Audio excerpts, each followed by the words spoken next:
Today it's one of the most famous images in art. But when it first appeared at the Salon de Réfugiés of 1863, the Déjeuner sur l'herbe, or as we rather clunkily call it, the luncheon on the grass, inspired huge amounts of raucous laughter. Some seek ideal beauty, smirked a typical critic. Monsieur Manet seeks ideal ugliness. In later years, later centuries, there would be many occasions when the public would turn up in droves to have a good laugh at modern art. So it's important to remember that 1863, the year they all laughed at Manet, was the start of that awful tradition.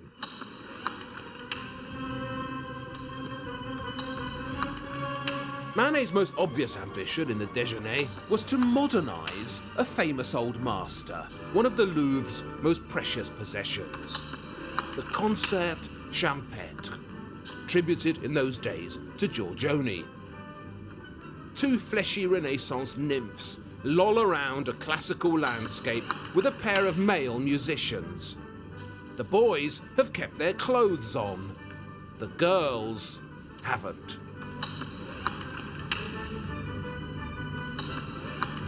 This idea that the men were dressed and the women weren't was what Manet took most obviously from Giorgione.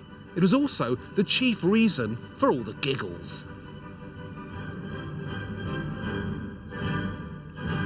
The girl they guffawed was some common whore from the Bois de Boulogne, a field de plaisir.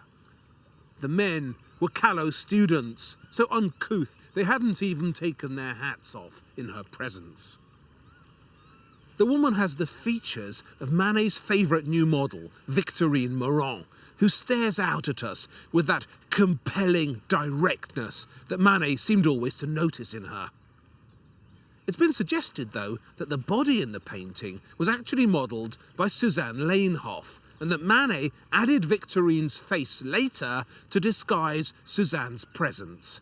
And I'm rather inclined to believe that.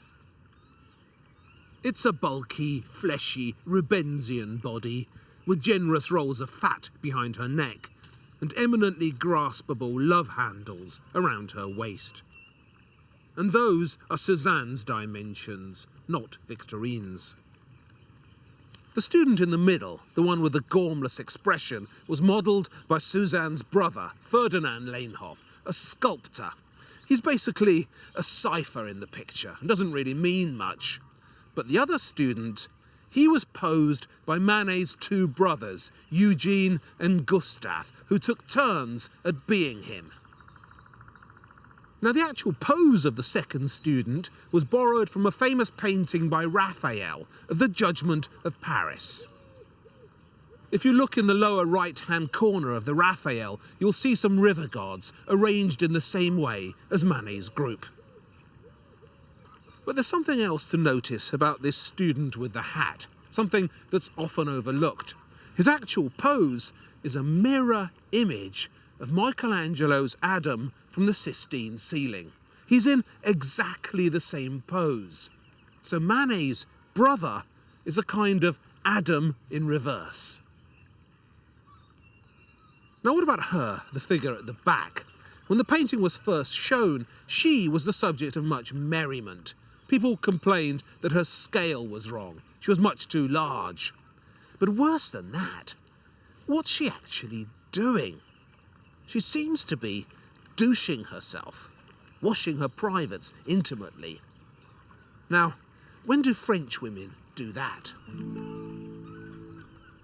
Manet himself enjoyed referring to this outrageous image of contemporary sexual frolics as la partie carrée, what we would call a foursome, and much ink has been spilt in the search for the real meaning of Déjeuner sur l'herbe. It could just have been a scene from modern life, a bunch of naughty students having some outdoor fun. But would that have been worth all this pictorial effort? It could be a sex scene, pure and simple, but it feels much too loaded for that. Or, most intriguingly of all, it could be some veiled rumination upon Manet's family situation. Just before the picture was finished, in 1862, Manet's father, the respectable High Court judge, died from what we now know was tertiary syphilis. And the Manet family set about ensuring that his reputation would remain spotless, and that the subject of his possible fathering of Leon was never aired.